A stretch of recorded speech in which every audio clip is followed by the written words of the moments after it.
al azim adada khalqihi wa ridha nafsihi wa zinata arshihi wa midada kalimatihi. Allahumma salli wa sallim ala Rasulillah sallallahu alaihi wasallam wa ala alihi wa ashabihi wa man tabi'ahu bi ihsanin ila yaumiddin.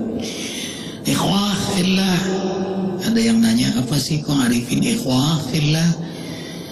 Itu panggilan keindahan sahabat dengan sahabat, saudara-saudaraku di jalan Allah, saudara-saudaraku yang saling cinta karena Allah, saudara-saudaraku yang kucintai karena Allah. Ikhwah fillah.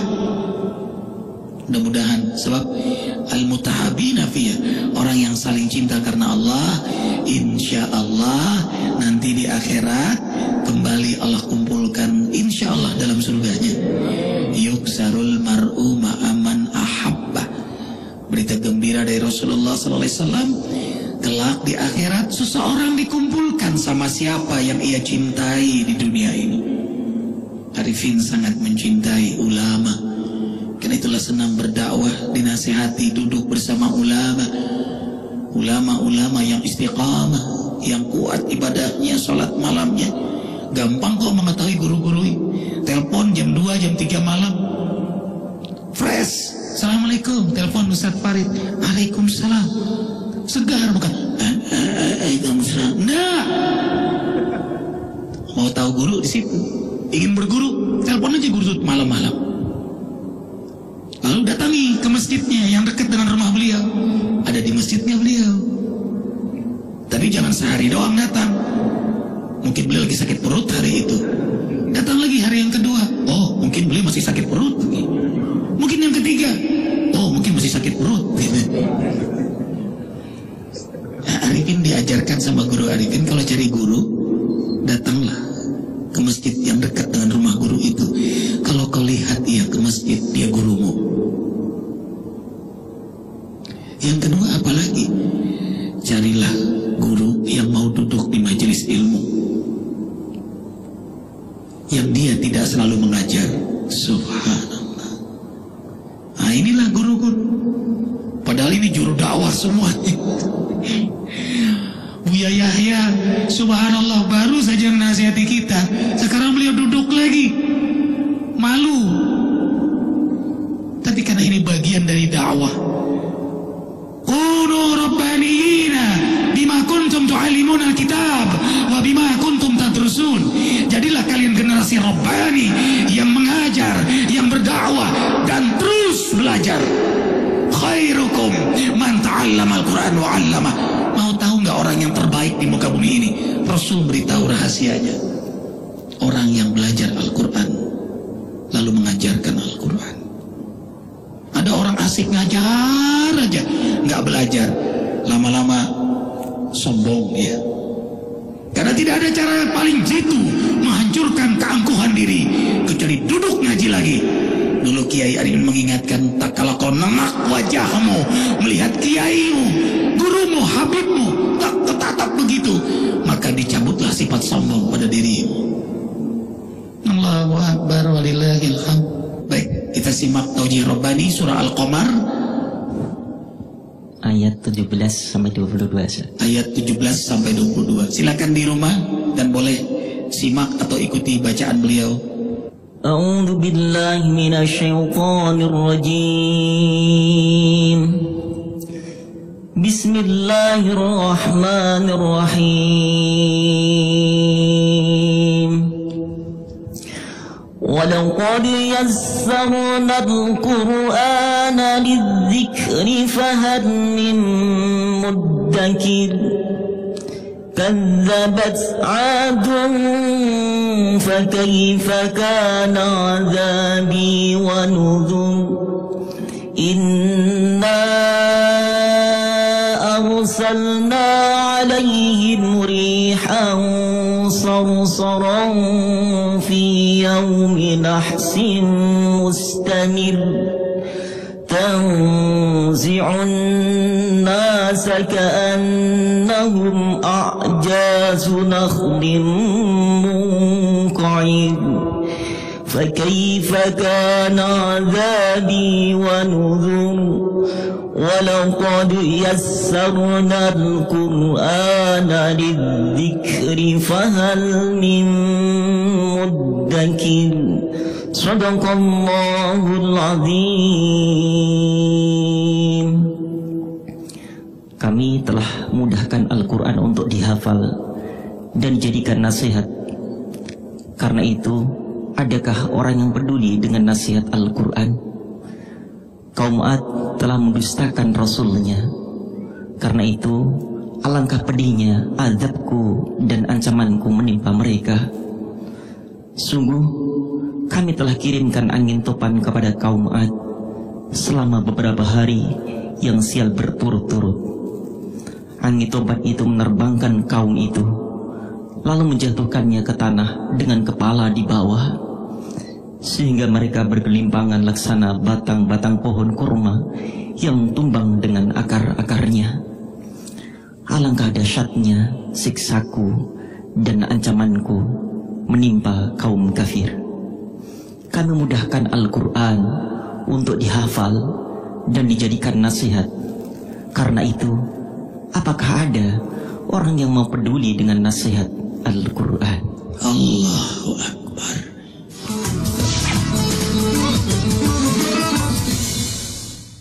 Subhanallah, alhamdulillah, wa la ilaha illallah, wallahu akbar. Guru kami yang tercinta Kiai Haji Muhammad Arifin Ilham. Subhanallah, ini suatu kewajiban bagi umat muslim. Sesungguhnya kita harus mampu dan bisa untuk membaca ayat suci Al-Quran. Amat sangat pedih dan wajib untuk bersedih selaku umat muslim kalau belum bisa membaca ayat suci Al-Quran. Karena kenapa? Karena jelas yang namanya Al-Quran adalah kitab suci kita. Jadi selaku umat muslim sudah tahu kitab itu suci, berarti badan jiwa raga kita itu harus suci lahir dan batin. Trik atau cara untuk mampu dan bisa menghafal Al-Quran, selain dari hati yang ikhlas, jasmani kita harus suci terlebih dahulu. Karena kenapa? Karena Rasulullah SAW bersabda, kalau alam dunia ini ingin berkah, keberkahan kehidupan kita semuanya diraih di dalam dunia ini untuk akhirat, maka satu kata Rasul, amalkan Al-Quran. Makanya betul tadi kata guru, khairukum man ta'allama al-Qur'ana wa 'allamah. Sebaik-baiknya kalian di antara kita yang mau mengajarkan Al-Quran dan mau belajar. Makanya mohon maaf lahir dan batin bagi orang tua yang soleh solehah, titip anak-anak kita supaya untuk mau belajar Al-Quran. Karena salah satunya bencana bertubi-tubi, bencana akan datang, kehancuran di mana-mana, darat, laut, udara, semuanya kompak. Itu salah satunya mengabaikan Al-Quran. Kita jangan salah, banyak trik-trik orang di luar sana selain orang muslim itu membuat kitab Al-Quran dengan cover-cover yang terbaik, yang terbagus, yang enak dipandang. Tapi sedih kalau tidak dibaca, sedih kalau tidak diamalkan, malah dibikin pajangan saja karena covernya bagus. Nah, ini bagi umat muslim, kita sama-sama untuk saling mengingatkan. Bukan hanya covernya saja yang bagus, tapi titip itu isi dalamnya yang harus kita perhatikan. Insya Allah. Jadi bagaimana sekarang dari Farid supaya dunia ini makin makmur? Satu, amalkan Al-Quran, baca lagi Al-Quran, bawa lagi Al-Quran, bukan hanya dipegang saja. Balighu anni walau ayah, kata Rasul, sampaikan dariku walaupun hanya satu ayat.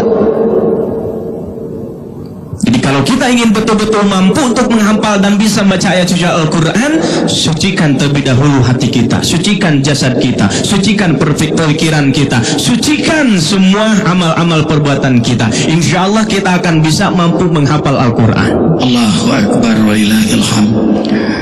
Untuk mendekat pada Maha Suci, maka sucikan diri dengan meluruskan niat dan terus bermujahadah dalam menjaga kesucian itu. Suci hati, suci pikiran, suci lisan, suci mata, suci telinga, suci tangan, suci kemaluan, suci langkah, sehingga mudah kita mengakses pesan-pesan Maha Suci.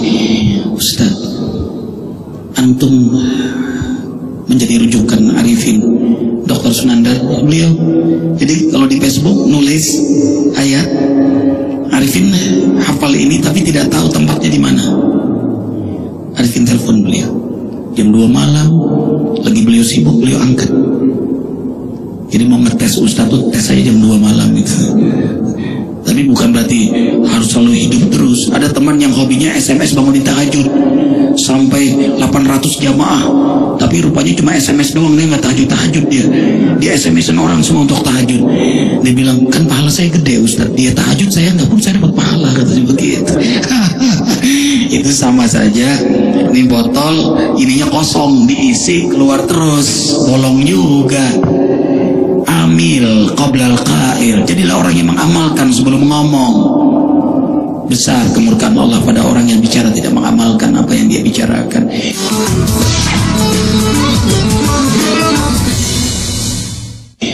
Bagaimana Ustaz antum menjaga hafalan antum?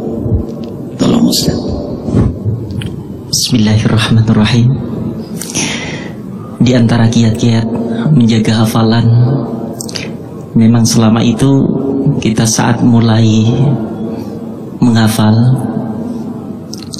mungkin semua mendapatkan kemudahan dalam menghafal, tapi bagaimana menjaga hafalan itu supaya tidak hilang dari kita? Itu Ustaz, itu problemnya. Ada salah satu kiat yang langsung diajarkan Rasulullah Shallallahu Alaihi Wasallam. Ini juga berkaitan dengan pertanyaan salah seorang sahabat tentang kerisauannya, kegelisahannya karena ada beberapa ayat yang lupa darinya. Lalu Rasulullah menyampaikan dalam hadis yang sahih, jagalah 4 rakaat setiap malam Jumat. Lakukan sholat taqwiyatul hifdi. Rakaat yang pertama, ayatnya suratnya tidak panjang, yaitu surah Yasin sampai terakhir. Surah. Lihat tuh, penggemar kulhu begini nih. Kemudian yang kedua ikhwah, surat As-Sajdah cuma 30 ayat. Kemudian salam, lalu lanjutkan rakaat berikutnya membaca surat Ad-Dukhan, juga tidak banyak. Cuma 41 ayat. Kemudian surat Al-Mulk cuma 30 ayat. Jadi 4 surat itulah yang insya Allah mampu dan bisa menjaga hafalan-hafalan, bahkan menjadi wadah bagi penghafal Al-Quran. Dan insya Allah Ustaz, kita juga sampaikan, kemudian kita sosialisasikan kepada teman-teman penghafal Quran, khususnya pada santri-santri di ma'had, yang insya Allah mudah-mudahan dengan apa yang Rasulullah sampaikan kemudian kita amalkan, benar kita merasakan. Kalaupun ada rasa jenuh itu hal yang biasa, namun kalau saya mengamalkan amaliyah ini, rasa jenuh, rasa bosan itu terasa sirna dan hilang dalam diri kita, sehingga apa? Terpacu untuk menghafal, untuk menikmati menjaga hafalan itu. Bahkan mungkin 10 juz kalau kita membaca mungkin capek, lelah, tapi begitu mengamalkan amaliyah ini, subhanallah, rasa capek, rasa hilang, rasa jenuh sirna. Bahkan mulai pagi sampai jam 10 malam kok belum 10 juz, kita terasa mau berhenti, sayang-sayang begitu. Ada rasa yang luar biasa yang Allah tanamkan, yang Allah berikan, Allah tancapkan dalam diri ini setelah mengamalkan apa yang disampaikan Rasulullah Shallallahu Alaihi Wasallam. Insya Allah mudah-mudahan nanti kutipannya atau hadisnya bisa kami sampaikan atau kami sebarkan. Tidak hanya kita mendengar, namun ada sesuatu referensi yang bisa kita jadikan pegangan, dan itu adalah benar-benar dari Rasulullah Shallallahu Alaihi Wasallam. Itu yang pertama. Allahu Akbar. Nanti insya Allah Ustaz kita tulis di website Az-Zikra, www.adzikra.com, hadis yang antum tadi. Insya Allah. Allahu Akbar walillahil hamd. Ternyata menghafal itu mudah, tapi lebih sulit menjaga hafalan itu. Ada orang yang sudah hafal 30 juz, tapi ketika murojaah hilang hafalannya. Subhanallah, seorang imam hanya karena melihat betis wanita yang tidak sengaja, karena melewati lebih dahulu, terlihat separuh hafalannya rontok. Hanya melihat betis. Kita nggak hilang-hilang hafalan kita, karena memang tidak ada hafalannya. Allahu Akbar walillahil hamd. Menjaga akhlak, hidup dalam sunnah Rasulullah SAW, maka Allah berkahi hamba itu. Kalau Allah berkahi hamba itu, Allah jaga hafalannya. Ihfazillah yahfazkallah. Ini rahasianya sebenarnya. Semua arifin tanya para penghafal Quran yang waro, yang juhud, karena mereka punya akhlak yang sangat mulia. Hidup dalam sunnah Rasulullah SAW. Jagalah hubunganmu kepada Allah. Sungguh-sungguhlah bertakwa. Hidupkan sunnah Rasulullah SAW. Maka Allah akan menjagamu. Menjaga hatimu, pikiranmu, ucapanmu, aktivitasmu, tingkah lakumu. Fi hifdzillah. Sehingga musibah pun menjadi rahmat, nikmat pun menjadi karunia yang membuat kau semakin dekat dengan Allah. Jazakumullah Ustaz. Uhibbukum billah. Ana cinta antum. Allahu Akbar. Mudah-mudahan semua kita terus dikumpulkan bersama orang-orang yang saleh, yang hafid. Ini banyak banget menghafal Quran. Allahu Akbar. Ya Allah, malu male kata orang Aceh. Allahu Akbar. Kan Arifin hanya menjadi MC, itu yang buat Arifin senang. Jadi nggak malu Ustaz. Dan senang dakwah di depan guru-guru, kalau salah langsung dikoreksi. Maafkan kami. Subhanakallah bihamdika, asyhadu an la ilaha illa anta, astaghfiruka wa atubu ilaik. Terima kasih yang beramal jariah, berkah selalu untuk yang beramal jariah. Assalamualaikum warahmatullahi